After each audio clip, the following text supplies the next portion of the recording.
Please note this podcast discusses real-life crimes and may include sensitive topics such as violence, abuse, and other disturbing content. We recommend listener discretion. 88 bones were missing from her skeleton. 88 bones. Fingers, toes, kneecaps. I mean, big bones. A kneecap is as big as a golf ball. So the police couldn't have missed them. So why were they missing?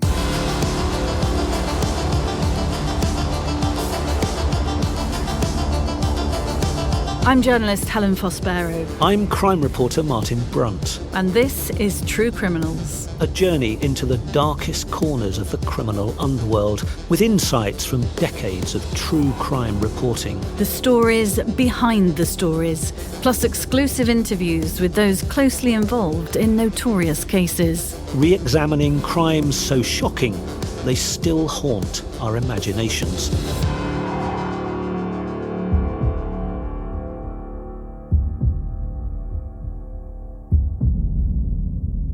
We're continuing with our double episode on a story which must rank as the most gruesome case of serial murder in British history. A story of rape, torture, incest, and at least 12 murders, perhaps more, between 1967 and 1987, perpetrated by husband and wife Fred and Rose West. A case which unfolded in front of a horrified nation in 1994 and 95, and left many asking how this couple's terrible crimes went undetected for decades. Howard Sounes is the acclaimed biographer of Bob Dylan and Charles Bukowski, among others. Back in the 90s, he was a reporter at the Sunday Mirror, my old newspaper, and he broke the story of the investigation at 25 Cromwell Street for the paper.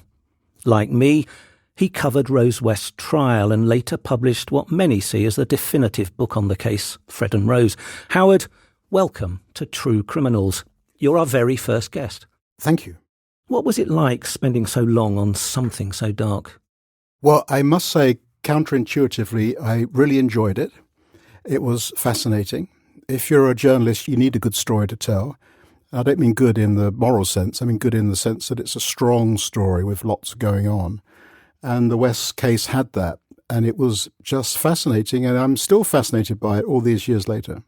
When did you decide, Howard, that there was a book in this for you and that you wanted to really dig deep into these crimes? Well, in the first few weeks when I was sent down to Gloucester by the Sunday Mirror, I had a very good inside source. But I soon started speaking to lots and lots of people, members of the West family, etc. And it was immediately apparent that the story was extraordinary. I mean, there are murder stories and murder stories. And most of them don't have legs. Most of them are just here today, gone tomorrow. But the West case had so many remarkable, unique aspects that I immediately saw that there was a book in it. I mean, you don't have many married serial killers. The number of victims alone was remarkable. The fact that they still lived in their house where the victims were buried and the kids were victims and they were sex crimes. And Fred had a kind of charisma. He had a criminal charisma that remarkable criminals like Charles Manson, the Krays had. He wasn't run-of-the-mill. He was weird and disturbing and fascinating. And the relationship with Rose was at the heart of the case. And, you know, that's a book, that's a movie, that's a podcast. That's not just 9 inches in the Daily Mirror. That's a lifetime of work. Howard, there are so many questions that still hang over this case. I suppose the first obvious one is, how did it start and why did they do it? Well, I mean, they're sex crimes. You have to remember that the whole thing is motivated by sex, and Fred was sexually depraved. He was 12 years older than Rose. She was 15 when they met, and I'm sure he moulded her into his image. They both came from backgrounds where we believe there was incest, so they grew up with twisted moral values and a strange sexual history where incest and child abuse was normalized. And then they met each other. And Fred was turned on by the most appalling abusive behavior. And I think Rose fell in with that. And I think over time she became corrupted and even became more dominant, more aggressive. And she had a violent temper that even surpassed Fred's. When you dug deep into the backgrounds, Howard, did it surprise you that two people who both had traumatic, depraved, horrific childhoods, really, they're both abused, etc., had actually managed to find each other somehow and come together? Yeah, I mean, that's the chemistry that makes the case unique, that Fred and Rose coming together. If they hadn't come together, I'm sure Fred would have ended up being convicted and imprisoned years earlier, and Rose probably would have been nothing more harmful than a prostitute. But they complemented each other and made each other worse. And that's why the book I wrote was called Fred and Rose, because it's all about that relationship. And it's a 1 in a million chance that these two people get together and they make each other worse. They exacerbate their actions. And the dynamic between them is endlessly fascinating. Who was in charge? What did they actually do?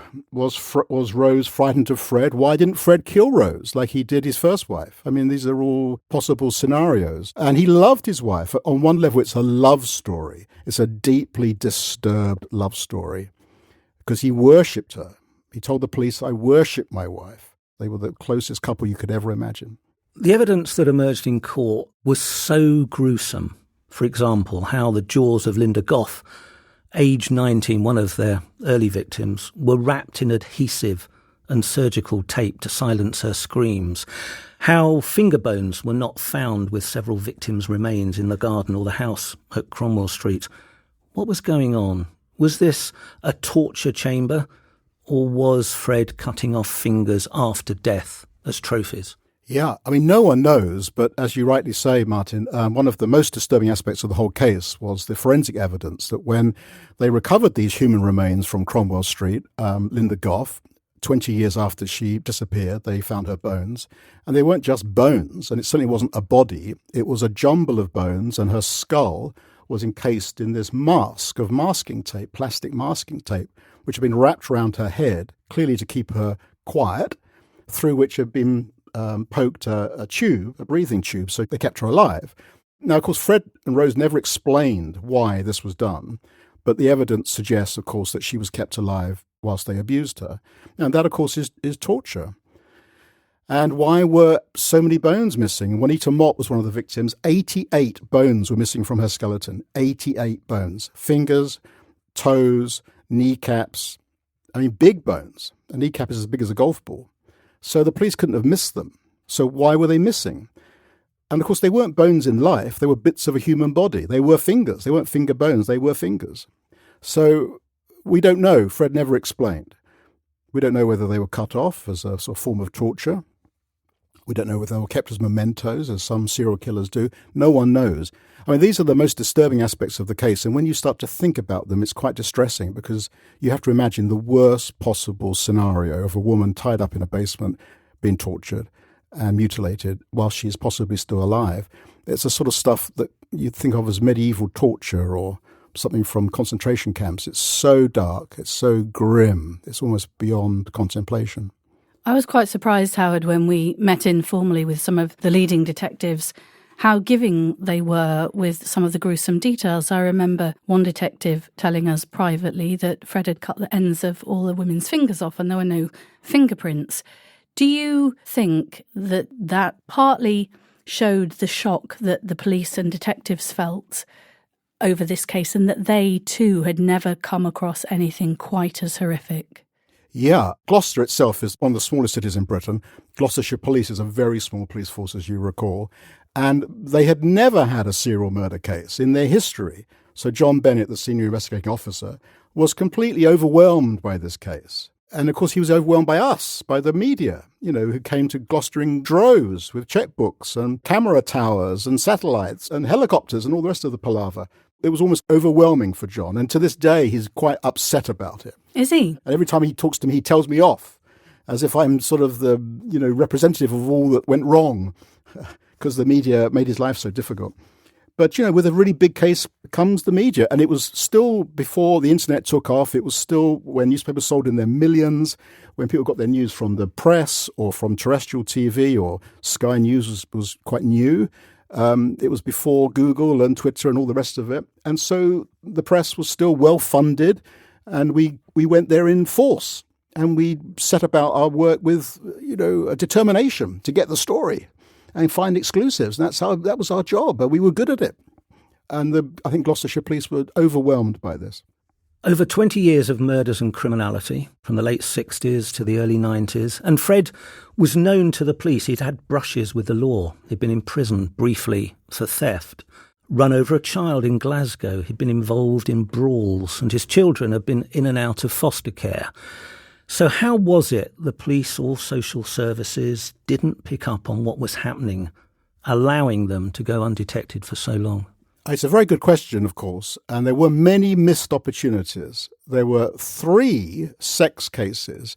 Fred was accused of getting his own sister pregnant when he was a teenager. He sexually assaulted Caroline Owens in 1972 with Rose, for which they got off with a fine. And he was accused of abusing his own children in 1992, and that case collapsed because the kids wouldn't go to court.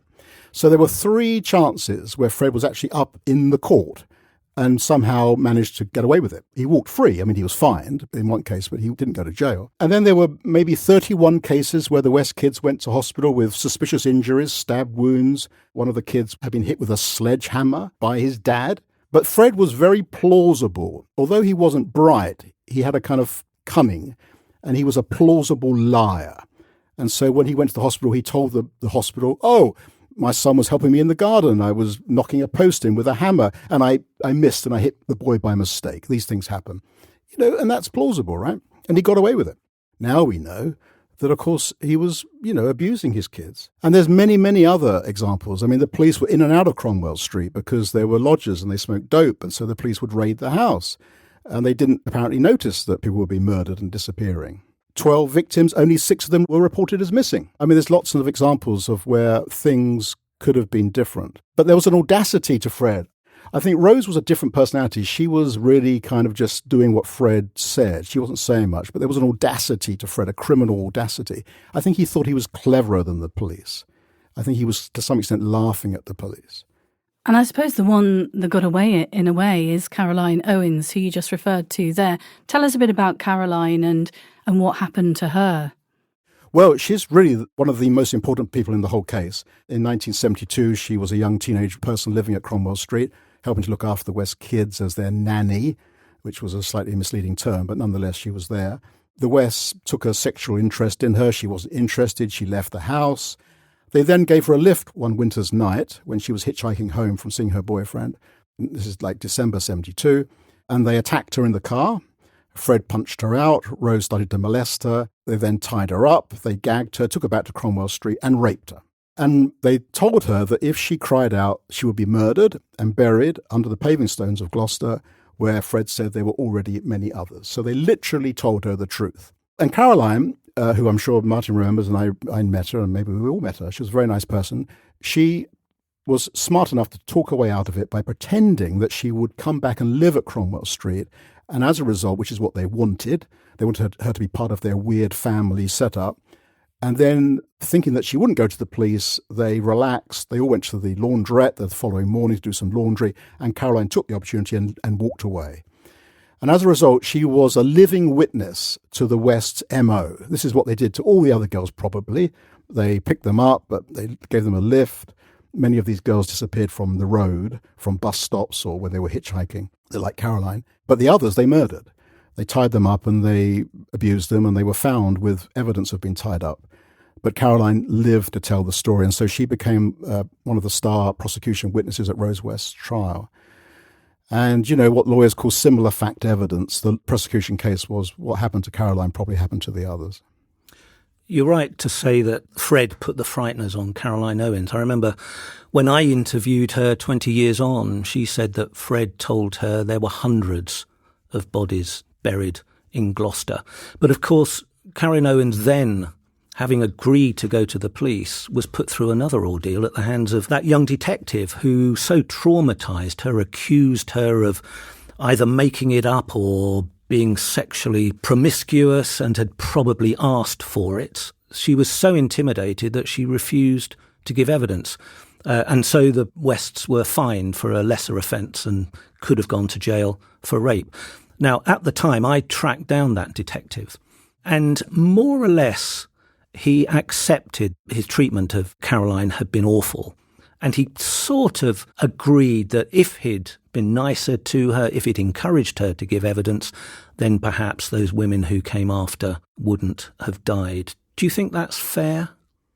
Yes. I mean, Caroline didn't want to give evidence in court. She felt that she wasn't treated well by the police when she made her complaint. And she was reminded of her sexual history. She had been to some extent promiscuous.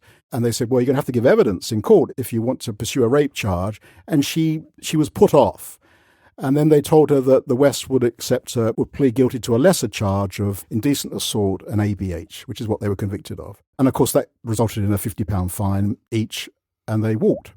If they'd been tried for rape at a Crown Court, they may have gone to jail. And I think she regretted that. And I think she felt that she was badly treated by the police and that they were unsympathetic towards her, which I guess was the case with many rape victims of that time. I think it's still true today. I mean, the number of rape prosecutions is appallingly low because women find it very difficult to be persuaded to give evidence. Do you think it was a turning point, Howard, in Fred and Rose's MO, that Caroline had sort of got away, that they'd had a brush with the law over what had happened to her?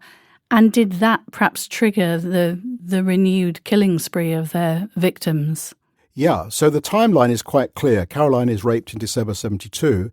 They go to court for the offence in the first part of 73. 2 months later, in April 73, they kill Linda Gough. And she's the first of the 9 victims buried at Cromwell Street. So there's 3 victims historically prior to that, which go back into Fred's first marriage and early life in the 60s.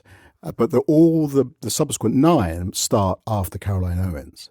So it seems quite clear that they took the view, well, we can't let another one get away, go to the police like Caroline did. We better kill him. Next time we better kill her, right? Make sure she doesn't go to the police because we got lucky there. We got lucky with Caroline. Next time we better kill her. And that's exactly what they did with poor Linda Gough, who, one of the most poignant stories of the whole West case is then her mother, Linda's mother, goes to the house to find Linda because Linda had been a lodger. And she comes to the doorstep and meets Fred and Rose. And to her amazement, Rose is wearing her daughter's slippers. So not only did they kill her, they stole her clothes. That's a chilling detail, isn't it? Somehow that makes it worse, doesn't it? It gives you an idea of what really wretched people they were. I mean, they were terrible. I mean, it's hard to say how dreadful they were as people. They were disgusting people. They were dishonest. They were vicious. They were every bad word you can think of. They would murder and steal a dead person's clothes. Of course, the trauma didn't end in 1995 with Rose's conviction. Several bodies have not been found, like that of Mary Bastholm. She was believed to have been murdered by Fred. John West, Fred's younger brother, hanged himself in 1996. Terence Crick, a former friend of Fred's, also took his own life in 1996. He'd claimed he'd warned police about Fred, but they did nothing about it. Barry West, Heather's younger brother, who claimed he'd witnessed her murder, battled drug addiction and died of an overdose in 2020. Howard, do you think there's ongoing guilt for those associated with this case? Yes. I mean, many of the people involved in the West case are damaged by the experience. And prior to that, they were vulnerable people anyway. Barry actually took an accidental overdose, but Barry West was a very damaged person and he had psychiatric problems. But of course, if you grew up at Cromwell Street, you would be damaged. And the people that lived at Cromwell Street, the lodgers, they were often from unstable, difficult backgrounds. It was a cheap place to live. Often they were kind of on the run, as it were. You know, they came from broken families. Many of the victims had been in care. I mean, there's a very strong theme going through the whole case of people in care ending up dead because people in care from broken homes are vulnerable. And the West saw that and they used that to their advantage. And then many of the witnesses, people involved in the case, as you say, have died. Terry Crick died, suicide. There's been lots of suicides. John West committed suicide just like his brother did when facing really a likely conviction for child abuse at Cromwell Street. So there's a long aftermath of the case. To this day, people are suffering. And not just the families of the dead people. I mean, the West children, have suffered enormously and terribly. In addition to co-hosting True Criminals, Helen hosts her own award-winning podcast, The Convex Conversation. If you're eager to learn more about the inspiring guests she interviews, from royalty to astronauts, from industry leaders to explorers, check it out at convex.podbean.com or search The Convex Conversation on Spotify, Apple Podcasts, or wherever you listen to yours. And if you're curious to dive deeper into Martin's work as a crime reporter, I had the pleasure of interviewing him about his book, No One Got Cracked Over the Head for No Reason, Dispatches from a Crime Reporter, on my podcast. In this episode, Martin shares some gripping stories that resonate with the themes we explore here on True Criminals. You can find links to that episode in our show notes or on the True Criminals page at audiobleachglobal.com. Do you think we will ever know the extent of how many people Fred and Rose murdered? Because I'm just thinking it's widely accepted that Fred murdered his first wife, Rena, Anna McFall, who he got pregnant. These were murders before he met Rose. So do you think we'll ever know how many people he murdered? Because the investigation kind of stopped at Cromwell Street, didn't it? It didn't really extend much into the farm fields other than to find the body of his first wife and Anna. Yeah, I mean, there are very suspicious gaps in the timeline of the murders. There are long periods where they don't kill anybody, and yet in 1973 to 5, they killed sort of 6 people. So it's very odd they didn't kill anyone from supposedly 1979 to 86, for example. And the police were very aware of that, and they were convinced there were more. But who are these people? Well, there's only really one name that's in the frame, and that's Mary Bastome, who disappeared in 1968. And I think everyone involved, including the Bastome family, is sure that she's a 13th victim. But for me, the interesting point about that is, of course, Mary is somewhere. She's been missing since 1968. She didn't disappear into thin air. She's buried somewhere, right? And wherever she is, wherever Fred buried her, I would suggest in those fields where he buried Anne McFall, because it's the same era. Maybe there's other victims there, but we don't have names. There aren't names in the frame. There's just one extra name. That's the 13th victim. I mean, when I was a journalist, tabloids delighted in this game of how many more victims, and we came up with all sorts of numbers because Fred himself would give numbers to his appropriate adult. He would sort of encourage this game, really. But it's very hard to be specific. And if you ask me, I would say I think there's 13 at least. I don't know of a 14th, but I would put my hand on my heart that there's a 13th. Howard, earlier you posed the question yourself, why didn't Fred kill Rose? Why do you think he didn't? Rose must have gone along with what Fred wanted. If she'd resisted him, like his first wife did, she would have ended up dead. And there were several other women in Fred's past, Anne McFall, Shirley Robinson, who became pregnant with his child, as Rose did when she was very young, and they ended up dead. So Rose somehow navigated that perilous passage of a very early relationship with Fred West, where she went from being a possible victim, as she must have been, into being his accomplice. And I suggest what happened was that she decided that she would be Fred's partner in crime. She would go along with it. Nothing was too dreadful. She would join in. She would go along with all these assaults and help him assault and abduct women. And in doing so, she became his ideal partner. And he developed this love for her because she was the perfect woman for him. And if she'd shied away from that campaign of violence, I'm sure she too would have ended up in a grave. Howard Ogden, Fred's solicitor, once told me that he thought there must be more victims. He said, if you're a serial killer, you don't just stop one day and take up golf. Yeah. Rose was jailed in 1995, almost 30 years ago. What have you heard about Rose's life in prison? Do you think she's ever shown remorse? Might she show remorse? No, sadly not. And she spends her time in prison knitting and baking and watching Strictly Come Dancing. I know a friend of hers who keeps me updated. What slightly vexes me and surprises me is that Gloucestershire police don't engage with her. I mean, years ago, we both worked, had in dealings with Myra Hindley. I mean, the police in the Myra Hindley case, they engaged with Myra Hindley. They went back to see her in Cookham Wood. They got her to confess, finally, to more murders. And as a result, more victims were found. Many, many years after the original Moors investigation. But the Gloucestershire police have never engaged with Rose West. I mean, Rose West is a very different person to Myra Hindley. She's a complete blank wall. She doesn't engage with the concept. She still maintains she's innocent. She's not playing any games. She's just not engaging. Whereas Myra Hindley was engaging in the subject. But when she dies, and of course she will, she's now in her 70s, when she dies, all those secrets will die with her.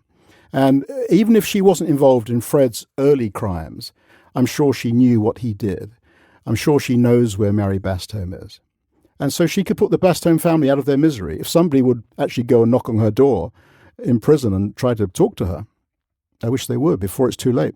Rather a chilling detail that I think was from your book, which has accompanied me on the tube for the last few days. I seriously could not put it down, Howard. I mean, obviously I'm interested in the case, but the detail you went into was extraordinary. But wasn't there a line that she sometimes was hanging out with Myra Hindley in prison? Well, yeah. Well, so when Rose was initially convicted, she was sent to HMP Durham, which then had this sort of top security category for the most heinous female criminals in Britain, H-Wing, IRA prisoners, mafia member Myra Hindley. And Myra and Rose were sort of the top dogs on the wing. You know, they were the two most notorious women on the wing. And there was this brief friendship, maybe even a kind of flirtation between them. But it didn't last very long. And then they sort of turned against each other. I mean, Myra Hindley was a very intelligent, manipulative, really smart, devious personality. And Rose is not bright. Rose is sort of, she's not an intelligent person. And I think Myra was trying to sort of use her in some way. And Rose, when the penny dropped, she just turned her back on her. But yeah, they were, I mean, for a brief time, they were sitting in a prison, canteen in Durham having a cup of tea together. When I think about the title of your book, Fred and Rose, and you've mentioned Myra Hindley, nobody ever talks about Myra Hindley and Ian Brady as Ian and Myra. But your book is called Fred and Rose, and lots of people refer to them as Fred and Rose. Is that a kind of reflection of that kind of happy, warm image that these mass murderers portrayed to the outside world? Not so much that, although some people have said that, it's like a double act like Fred and Ginger. They're always together. Everything they do is together. And of course, this is counter to what Fred told the police. And what Fred told the police was, I did it all. Rose wasn't involved. Rose is innocent. I'm the one, because Fred tried to protect Rose. But the truth that he was trying to conceal was that he and Rose were in it together, as Brian Levison said at the trial. They were in it together. They did this together. And Rose is equally guilty. And the listeners shouldn't think that Fred is worse than Rose. And that's not true. Rose is, 50% of this story. And maybe even more than 50%, because she was the one who was most aggressive with Caroline Owens. She was the one who led the sexual assault against Caroline Owens. So was she like that in all the other cases? I mean, we can just suppose. But they are a double act. I mean, they are the most heinous serial killing couple I can think of, and only really comparable to Brady and Hindley. But Brady and Hindley killed 5 people. The West killed at least 12 people. And yet in a macabre way, it was a love story, because I think the excerpts from the letters they wrote to each other, they were deeply in love. And I think the fact he tried to protect Rose in court and take all the blame shows that he was deeply in love with her, wasn't he? Yeah, and when he killed himself, of course, in prison on New Year's Day 1995, and he left various notes to Rose, reminding her to keep her promises to him, and they would meet again in the next world. Kiss, kiss, kiss. He died loving her and wanting to be reunited with her in the afterworld. And the letters, his final letters, are really spooky, strange. And then what was her reaction? Well, her lawyer went to tell her in prison that Fred had killed himself, and he says that she showed almost no reaction. He said she glowed with a certain glee because she now thought maybe she'd get off. She'd get off because there wasn't enough evidence against her. She'd never confessed. Fred had confessed. He was obviously going to be convicted, but he hadn't stood trial. He was awaiting trial. Would she be convicted? She thought she'd get off. And in fact, I think many of us were worried that she might get off. Right up until the verdict, I wasn't sure that it was going to be a conviction. Is that because there didn't feel to be the solid evidence against her? Yeah. Well, she never confessed. She denied it all. There was no forensic evidence. It was all circumstantial. There were no fingerprints. There was no murder weapon. Nobody saw her kill anybody. Nobody even saw her with most of these victims. There were no eyewitnesses, for instance, who ever saw Rose West with Therese Siegenthaler. No one. No living witness could even say they were in the same room together. So as a prosecution, it was very tricky. And luckily, they had Brian Levison, probably the leading criminal barrister of his generation, became Sir Brian Levison of the Levison Inquiry. And, and he overcame those obstacles. But I must say, up until the verdict, I was as nervous as a cat because I thought she might get off. We said at the start, Howard, that you had spent a very long time living with this dark story. In what ways did the case change your way of seeing Britain, the world, human nature? Yeah, I mean, I'm often asked this because I've made television programs about it. I made a podcast series, Unheard. But, my answer isn't perhaps what people want to hear. I don't think necessarily there are lessons to be learned from these things. I think there are people like the West in life who are just really bad, and they will do whatever they can get away with. And they are beyond reason, and they are way out there, and they are wicked, and they will kill and rape and maim and murder for fun. And it's fun for them. And you can't create systems that catch people like that. There are always going to be people like that. And you can't really complain that the police messed up. You can't really complain that social services messed up. The Wests were so out there. They were so extreme that no one would expect them to have done what they did. And I'm sure there are still people like that out there doing such things. And until they're caught by luck almost, you won't know. I think 25 Cromwell Street seemed to me to be an unremarkable house in an unremarkable street that you could see in any town like Gloucester in Britain. Do you ever kind of get that feeling, Howard, as maybe you're pulling out of a train station and you look at the houses out of the window and think, what on earth's going on in some of these places? Because they came very close to being undetected, didn't they? They did. And of course, they got away with it for 20 years. The first murder was 67. The last murder was 87. And they didn't get arrested until 94. It's more than 20 years. And all those years, they were happily poodling around Gloucester, going to Marks and Spencer and, living a semblance of a normal life. So they did get away with it. They really did. I mean, Fred was 52 before he was arrested. He started killing in 1967. He raped his own sister, but he was a teenager. He got away with that. And she's now dead. I mean, we can say that now. For years, we couldn't say it, but now we can. So there are people like the West, I think, I don't know about you, Martin, but I think there are people like that who will always do terrible things. And there's not much you can do about it, really. Well, fortunately, those others who don't really come close to the Wests generally do get caught. Is it a unique case? I can't think of married serial killers who killed for 20 years and buried the bodies under the house. I mean, in British criminal history, can you? Is there another example? No. I mean, it seems to me Brady and Hindley are the most analogous in British criminal history. I mean, I'm sure there are cases in the States, which is, of course, a much bigger population. But in our history, I think they're unique. And they remain fascinating, disgusting, sordid though the story is. And the thing about the West case is it's one of those cases that generations rediscover. So teenagers, young people, they discover my book, they discover this podcast, they'll watch television programs. People who weren't even born at the time of the trial that we all attended all those years ago when we were young and good looking. Now, it's still got that magnetic quality, which very few cases have. It's got that weirdly magnetic fascination that the Manson murders had, that the Cray twins had, that Brady and Hindley had, but most murder cases don't have.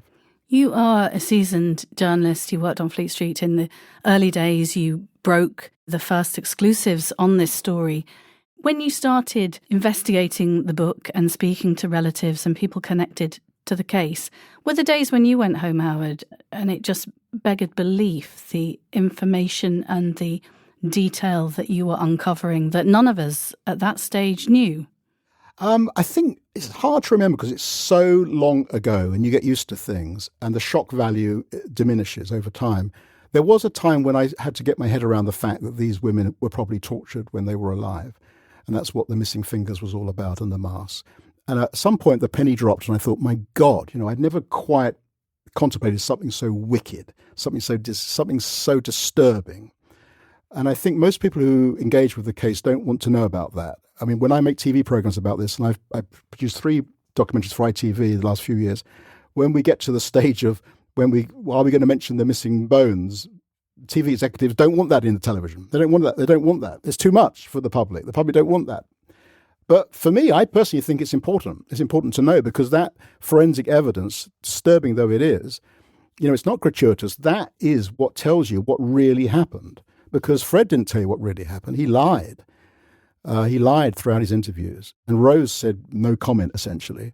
So it's the forensic evidence. It's the stuff that Professor Bernard Knight found out just by looking at the human remains that really tells you what happened to these poor people. And that's very important to know, I think. Howard, thank you so much for coming in and sharing all those thoughts with us. If it's whetted people's appetite for more, where can we find you? Well, apart from my book, Fred and Rose, I have a podcast series called Unheard, the Fred and Rose West tapes, which you can download from any podcast platform. Howard, thank you. We very much appreciate your insights. Thank you. Thank you. One thing that struck me about our interview with Howard was when I asked him why he wrote the book. And he looked at me as if it was a really obvious answer. And he said, it's an amazing story. And when he said it lends itself to books and movies, I'm not sure anybody's ever made a movie of the Cromwell Street murders. There have been plenty of documentaries. But it's funny how we as journalists talk about these great crimes as stories, because they are stories and they are captivating, not just to us, but to our audience. And I mean, Howard talked about, how dark and unique. It is a unique story, the depravity, the darkness, what they did to their victims, the torture, the idea that they may have been mutilated when they were still alive, the fact they killed their own children. I've never covered a story like that. But as journalists, we talk about them as stories. And I think to people outside our business, that might sound a bit callous. People always ask us, how do you cope with it? But because they are stories and we have to make reports on them, we become very focused, almost blinkered. We have a job to do. And we very rarely get deflected by the horror of it while we're working. I mean, it's very different at the end of the day. When you go home to your family, you get away from that darkness and you do begin to reflect on the horrors that you've encountered. I think another thing that Howard said that struck me was the idea, and he's not the first to talk about it, the idea that two people of such depravity could find themselves. And in a way, because their dreadful sexual depravity was so similar, it kept them together.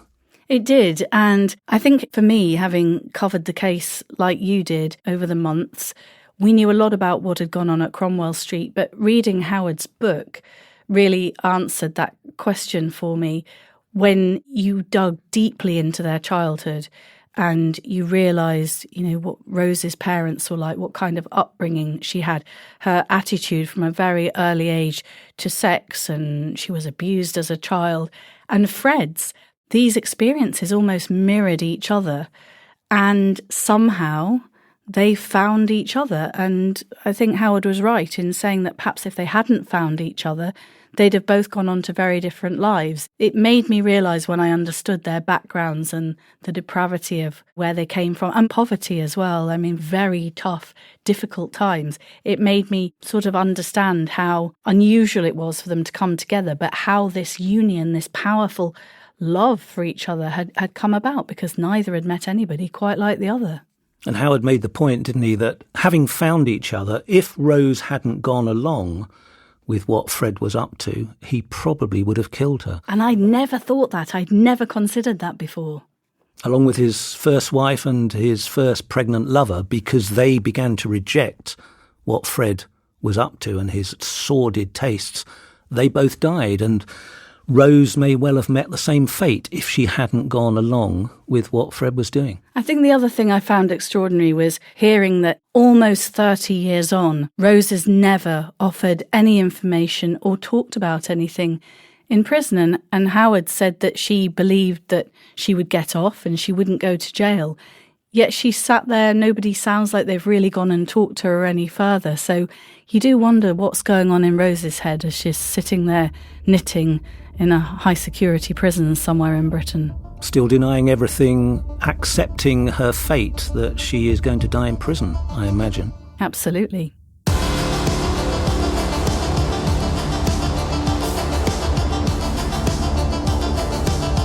Hey listeners, True Criminals is a new show and your support means everything to us.